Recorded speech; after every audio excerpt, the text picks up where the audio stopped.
यासिर अमीर साहब, ये हम बात कर रहे हैं बेसिकली कि किस तरीके से हमें रिस्पॉन्ड करना चाहिए। मैं तो ये कह रहा था कि हम अगर मैच जीत जाते हैं, इंशाल्लाह आज का जीत जाएं, फिर उसके बाद इंडिया से अगर हम मैच जीत जाएं तो और ये माफी नहीं आती सूर्या कुमार की या उसके खिलाफ कोई ना नहीं होता, तो हमें भी जाके वैसे ही बात करनी चाहिए, क्योंकि हमने तो वाकईतन जंग जीती थी।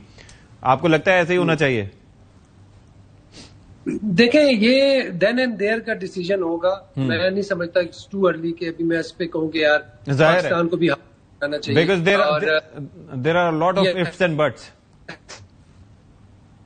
Yes, there are lot of ifs and buts. और देखिए, अगर ऑनेस्टली देखा जाए तो काफी अरसे से जो है वो इंडिया का जो पाकिस्तान क्रिकेट टीम के अगेंस्ट जो एक रवैया है वो हमारे सामने है, और हम देख रहे हैं कि बड़ा ही जो है वो बाइस किस्म का पाकिस्तान के साथ उनका एक रवैया देखा कि काफी सारे इवेंट्स में उन्होंने किया है। लेकिन अब जो है मेरे ख्याल से पाकिस्तान को एक स्ट्रेटेजी बनानी चाहिए, एक हमारा एक लाए अमल होना चाहिए। हम उस पर ठीक है, अगर जहां पे क्रिकेट नहीं होती ना हो, लेकिन हमारी प्राइड है, ठीक है। हम उस आप देख लें किसी भी बायलैटरल सीरीज में इंडिया जो है वो कभी खेलने के लिए तैयार नहीं होती। लेकिन ये आईसीसी का ये का इवेंट था, इसमें और स्पॉन्सरशिप वगैरह ये सारी चीजें इन्वॉल्व है, वो आगे तो इस वक्त इनकी प्राइड कहाँ है? Where is their pride now? अब पाकिस्तान है जिसके अगेंस्ट खेल रहे हैं, तो अगर आपने प्राइड की बात करनी है तो फिर आप प्राइड पे कायम रहे उस बात पे, या तो फिर आप उधर भी खेलें और या फिर इधर भी ना खेलें, तो ऐसे ही है मिक्स एंड वो करते रहेंगे तो दिस इज नॉट।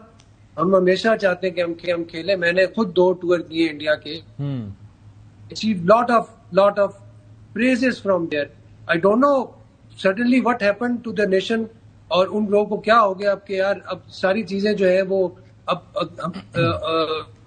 अगर सारी चीजें जो टेबल जो है वो टर्न हो गई, और क्योंकि सोशल मीडिया ने ना एक नैरेटिव बिल्डिंग शुरू कर दी है। मेरा नहीं ख्याल कि सारी अवाम उनकी पूरी हिंदुस्तान ये नहीं कहते हो कि यार इसमें कुछ अकाउंट्स हैं जो कि कि वो हैं और वो बूस्ट करवाते हैं और वो एक बन जाता है ऐसे ही। तो मेरे ख्याल से ये जो सोशल मीडिया का जो एक पॉजिटिव्स भी है, नेगेटिव्स भी है। पॉजिटिव ध्यान देना नहीं देना चाहिए, और जो ग्राउंड रियलिटी है, जो ये सोशल कनेक्शन है, इस चीज का नुकसान हो रहा है से, तो हमें इस चीजों को बहाल करना चाहिए।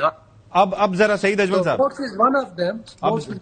अब जरा इस पे आ जाते हैं कि वो कहते हैं ना कि ब्लेसिंग इन डिस्गाइज हो गई, कि आज हम यहां पर बैठ के डिस्कस कर रहे हैं कि जी किस तरीके से इंडिया ने हाथ नहीं मिलाया, किस तरीके से वो चले गए, लेकिन उससे पहले हमारी जो परफॉर्मेंस हमारी टीम की रही उस पे सारा पर्दा पड़ गया। यानी कि पहले तो बैटिंग में अगर आप सोचें कि वो आखिर में शाहीन शाह अफरीदी ने छक्के न मारे होते तो हमने तो 100 भी क्रॉस नहीं करना था, और फिर उस तरह से जिस तरह से हमारी ओवरऑल बैटिंग रही, तो ये तो मतलब इसके ऊपर कोई बात अभी तक नहीं हो सकी। तो आपका उस पर नुक्ता नजर क्या है कि हम क्यों नहीं खेले या क्यों नहीं खेल पाए सही तरीके से? देखें, रही टीम की परफॉर्मेंस की बात, तो पाकिस्तान बहुत बुरा खेला, इंडिया बहुत अच्छा खेला था उस मैच में। देखें, हमारी अगर बैटिंग का ले लें, बैटिंग हमारे बैटर सारे फ्लॉप हुए। अगर हम बॉलिंग की बात करें तो हमारी बॉलिंग भी बड़ी फ्लॉप हुई है। देखें, इंडियन स्पिनर ने बहुत जबरदस्त बॉलिंग की, हमारे पास भी 4 स्पिनर थे, उन्होंने बहुत एक्साइटमेंट में बॉलिंग की है। देखिए, मैच फंस सकता था। अगर आप देखें, अच्छा स्पिनर वही होता है जो पिच के सिनेरियो को समझते हुए बॉलिंग करें। ये नहीं है कि आप आए, आपने वही लाइन पकड़ी रखी जो हमेशा आप कर रहे होते हैं। देखें, जो डे के हिसाब से पिच पाकिस्तान की विकेट भी गिर गई है।